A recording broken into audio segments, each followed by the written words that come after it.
नमस्कार। इशारों इशारों में आपका स्वागत है। तो एक तो देश है जो कि इस संघर्ष से जूझ रहा है ऑक्सीजन को लेकर के। जिस किस्म की स्थिति है आप लोग सब जानते ही हैं।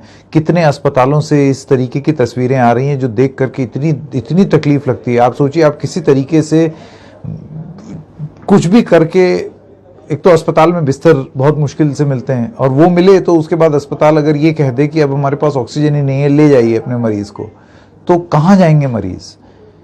ये ऐसी स्थिति पर हम पहुंचे कैसे।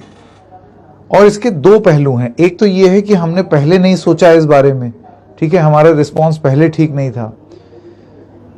चलिए, एक बार को ये हुआ कि ठीक है उस समय चूक हुई सो हुई, एक दूसरी चूक भी हुई है, अब कैसे रिस्पॉन्ड करें उस पर। अभी भी जिस तरीके से रिस्पॉन्स आ रहा है वो सही नहीं है और इतना गड़बड़ है, इतना भयावह स्थिति है कि अब आज की डेट में लोग अस्पतालों में ऑक्सीजन, अस्पताल कहता है ले जाइए और मरीज खड़े होकर के और उनके परिवारजन रो रहे हैं अस्पताल के बाहर। ये एक स्थिति है। तो ये तो हो रहा है पृथ्वी पर एक देश जिसका नाम है भारत, उसमें। और अभी कुछ समय पहले तक ऐसे लग रहा था कि जैसे पश्चिम बंगाल जो है वो कोई और ही ग्रह है, वो कोई और ही प्लेनेट है जिसके इर्द गिर्द घूम रहे हैं। कौन? जिसके इर्द गिर्द घूम रहे हैं हमारे नेता। उनकी सेहत पर कोई फर्क ही नहीं पड़ रहा है, उनको उसमें कोई एक ऐसी चीज ही नहीं दिखाई दे रही है कि भाई इतनी बड़ी क्राइसिस है इस देश में तो उसमें कुछ कार्रवाई करनी चाहिए। लगातार बीजेपी की रैलियां चलती रहीं, आज भी हुई अमित शाह की रैली, रोड शो। और इसमें मैं एक चीज और बताना चाहूंगा कि इसमें बराबर की दोषी ममता बनर्जी भी हैं, क्योंकि उनकी भी चार रैली थी, उन्होंने अपनी चारों रैली की, कुछ कट शॉर्ट नहीं किया और उसमें वैसी ही भीड़ लगातार लोग जुट रहे थे जिसमें वो लोगों को मोबिलाइज कर रही थी और कोई मास्क, कोई सोशल डिस्टेंसिंग, कुछ नहीं हो रहा था। तो अब आप खुद ही सोच लीजिए कि ये सारी स्थिति जब है इस पूरे देश में, तो फिर नेता अपने आप को हर किसी से ऊपर क्यों मानते हैं?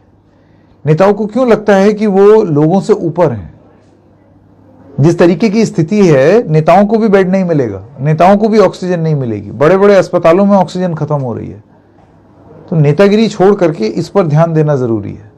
तो पश्चिम बंगाल में जब ये इस तरीके के सवाल उठे, कल प्रधानमंत्री को भी जाना था, अब जानकारी ये मिल रही है कि प्रधानमंत्री ने अपना दौरा कैंसिल कर दिया है। सिर्फ प्रधानमंत्री नहीं, उसमें गृह मंत्री भी अब आगे दौरा बंगाल का नहीं करेंगे और जेपी नड्डा अभी फिलहाल के लिए अपना दौरा उन्होंने रद्द किया है पश्चिम बंगाल का। प्रधानमंत्री एक वर्चुअल रैली करेंगे पश्चिम बंगाल में कल 5 बजे, जिसमें वो एक ही रैली में पूरे बंगाल को संबोधित कर देंगे। तो ये अब जाकर के हुआ है जब इतना हल्ला हुआ।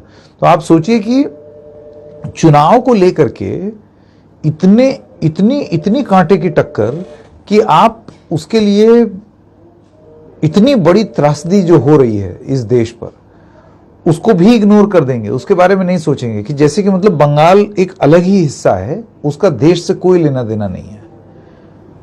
अब जाकर के आखिर में केंद्र सरकार ने सुध ली। प्रधानमंत्री जेपी नड्डा और अमित शाह तीनों रैली नहीं करेंगे। अब देखना ये होगा कि ममता बनर्जी अपनी रैली कैंसिल करेंगी या नहीं, क्योंकि वो तो बार बार कह रही हैं कि हम तो चाहते ही थे कि कम फेजेस में हो, हम तो बार बार इलेक्शन कमीशन से कह रहे हैं कि छोटा कराओ, क्लब कर दो फेजेस, हम तो कह रहे हैं कि इतनी कैंपेनिंग मत करवाओ। लेकिन जब वो करने को तैयार नहीं है तब हम क्या करें? जब वो करने को तैयार नहीं है तो फिर हम, चुनाव है जब, और पार्टी को ताकि एडवांटेज ना मिल जाए इस वजह से हम भी अपनी रैली कर रहे हैं।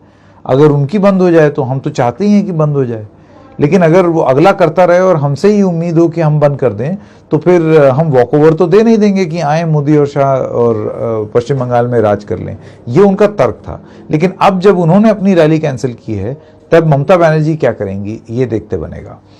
तो नेताओं का जो रिस्पांस है, जिसमें वो चुनाव और चुनाव जीतने को अपना परमो धर्म समझते हैं, वो क्या यहाँ पर प्रदर्शित हो रहा है? और क्या बंगाल को आप देश से काट करके रख सकते हैं? क्या नेता ये बहुत बड़ी भूल नहीं कर रहे थे? और दूसरी चीज, पूरा ध्यान अभी चुनावों को छोड़ करके इस ऑक्सीजन की जो आपदा है उससे निपटने में नहीं लग जाना चाहिए। तो आज इशारों इशारों में बस इतना ही। हम फिर मिलेंगे किसी और मुद्दे के साथ। तब तक के लिए नमस्कार।